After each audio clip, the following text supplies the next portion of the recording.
Sasa. So. Niweke. Nini weka hiyo bwana. Ama ngoja. Sema tupige kati tena. Huyu jamaa anapenda ngoja tupige kati.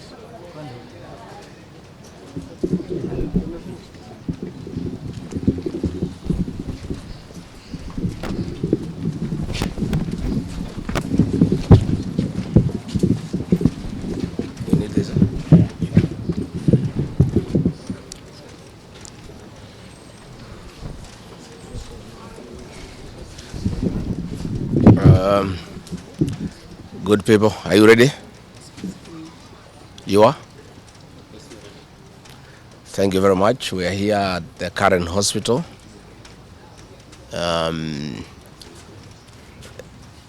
To see the Honorable George Koimburi, the Honorable Member of Parliament for Juja, who was brought here in critical condition. Last Friday, the Honorable George Koimburi had a function in his constituency in a place called Kachororo, and he had a serious engagement with his constituents. In fact, I had the opportunity to address those people through the phone. And after he left the ceremony, he was accosted by officers from the DCI who chased him, and he was able to escape using a motorbike with the help of the local constituents. His vehicle was impounded and his driver was arrested. That vehicle is still in the hands of the DCI. And on Sunday, when he was in church, immediately after the service, 2 undercover agents of a killer squad that has been put in place to deal with elected leaders who are not supportive of William Ruto abducted him in full glare of the church members, and in the process almost harmed his wife. It is not known where he was taken to, but after a serious search early this morning, he was found in a coffee plantation in Kipichoi, that is in the Githunguri constituency, badly beaten and in very serious condition. He was taken to a hospital for first aid and later brought here where he was admitted. And I've just seen him and I've talked to the doctors, and they have confirmed that the Honorable George Koimburi was tortured by professionals. He has serious soft tissue injuries. This is torture normally done by professionals. He has lost his voice, and the doctors are working round the clock to restore his vocal cords. And the Honorable Koimburi has been able to communicate through writing because he is not able to speak. That some chemical was administered through inhalation, and the doctors have told us that preliminary investigations confirm that that chemical has interfered with his vocal cords. The doctors have assured us they are doing everything within their power to make sure that he is out of danger. They have taken blood and urine samples to private laboratories, different ones, so that they can establish what could have happened in Martha's poisoning.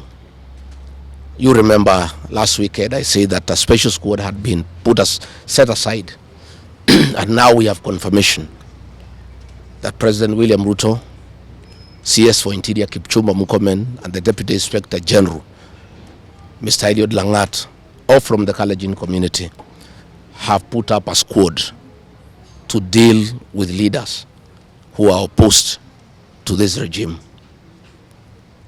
The Honorable Kipchumba Murkomen has sent a message to us through common friends that his appointment to the Ministry of Interior is to make sure that William Ruto is re-elected as president and to deal with anybody who can stop that objective. Officers from the National Police Service has confirmed to us that a special squad of 20 police officers from the Nandi sub-ethnic community are the ones behind the abduction of George Koimburi, and they are the ones that were deployed in Kakamega to target the Honorable John Methu and Karungo Athangwa. Specifically, there were about 300 police officers who were deployed in Kakamega, but 20 police officers from the Nandi sub-ethnic community under the direct command of the Deputy Inspector General, Eliud Langat, and reporting to Kipchumba Murkomen and William Ruto, had been assigned to harm the Senator for Nyandarua and the Senator for Kiambu because of their vocal stand against this regime. Let me say that I want to appeal to the international community to rescue this country. William Ruto has become a very vengeful dictator, and his activities are similar to the one by Dr. Dada and Mobutu Sese Seko. And the level of impunity in this country, if the international community does not come through for the people of Kenya, we are going to have not just killings, but maiming of elected leaders. What has happened to the Honorable Koimburi is a very deliberate attempt by William Ruto, Kipchumba Murkomen, and Langat to scare leaders who speak out. It is meant to scare them. It is meant to sell them fear so that they can stop agitating for the liberation of this great republic. And I want to say that William Ruto must know it is these leaders, it is not these leaders who are against his rule. It is the people of Kenya. These leaders are simply articulating what the people of Kenya are saying. And even if he targets these leaders to kill them, to maim them, he cannot do the same to each and every Kenyan. And I want to tell him to stop spreading the narrative that the rebellion against him is coming from the people of Mount Kenya region. This rebellion is across the country, from Western Kenya, Coast Province, Northeastern, Nyanza, including his native North Rift and South Rift. Members of the Kalenjin community are also up in arms because of the misuse of public resources, mismanagement of the economy, and the fact that there is no work going on in this country. So let me appeal to the international community to take a great interest in what is happening in Kenya. And we have seen what is happening in the neighboring countries, in Tanzania, the suppression of civil society, and all those things are stemming from here in Kenya. William Ruto has become intolerant. He cannot take criticism. And the reality of one term is slowly sinking into him, that has sent him into serious desperation, that he has now formed a killer squad of his sub-ethnic community of the Nandi to deal with leaders. Let me ask the people of Kenya to be calm. I want to ask the supporters of the Honorable Koimburi to stay calm.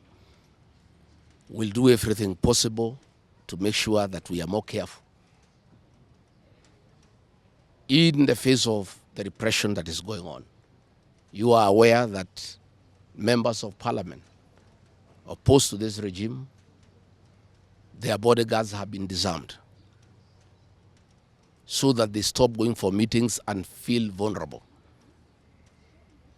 But it is very clear why they have been disarmed is to allow members of that gang that has been formed by the president to abduct them and to threaten them. And if anything happens to these members of parliament, to any leader in this country opposed to William Ruto, the president will be held to account. And let me tell William Ruto, people of Kenya cannot elect you by force. They elected you on their own free will. You are a popular leader 3 years ago, and you messed yourself up through bad governance, one-man rule, theft of public resources, wanton corruption, and tribalism. You cannot blame any of us here for the situation you find yourself in. The one-term movement is unstoppable, and there is nothing the president can do. He can kill these leaders, he can abduct them, he can torture them, but he cannot do that to all the people of Kenya.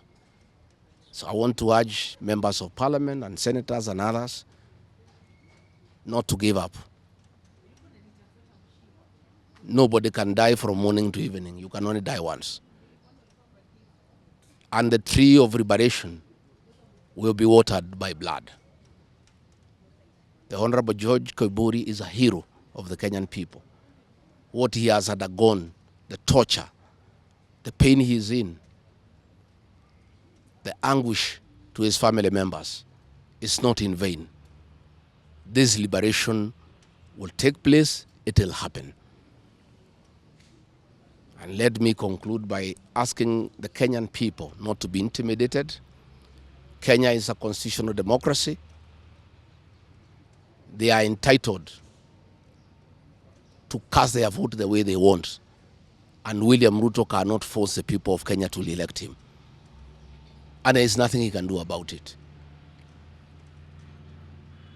Thank you very much.